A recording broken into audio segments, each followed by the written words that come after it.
Number 11 روائع البیان فی تفسیر آیات الاحکام. روائع البیان فی تفسیر آیات الاحکام علامہ محمد علی صابونی رحمہ اللہ. یہ کتاب 2 جلدوں میں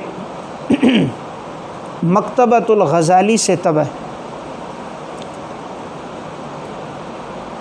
علامہ صابونی کو اللہ رب العزت نے علوم القرآن اور تفسیر میں ایک نمایاں مقام دیا ہے. ان کی تفسیر ہے صفوۃ التفاسیر، جو مبتدی اور متوسط طلباء کے لیے نہایت مفید ہے. اس میں آیات کی عام فہم، تشریح اور بلاغت کے فوائد اور نکات ہیں. اسی طرح علوم القرآن پر ان کی التبیان فی علوم القرآن ہے.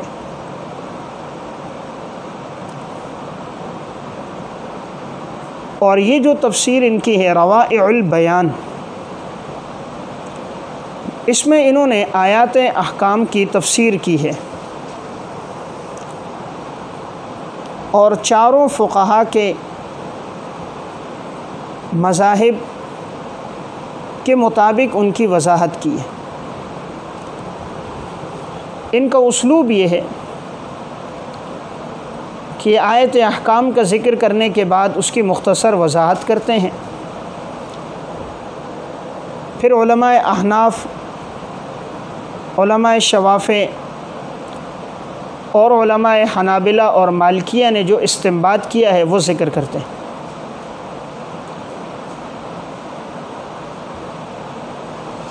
عموماً فقہا کے مذاہب مسائل اصل کتابوں سے ذکر کرتے ہیں.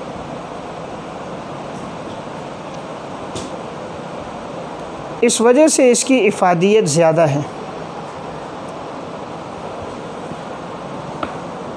چونکہ اس میں استنباط کا تذکرہ زیادہ ہے، تو اگر کوئی اس کتاب کا بالاستیعاب مطالعہ کر لے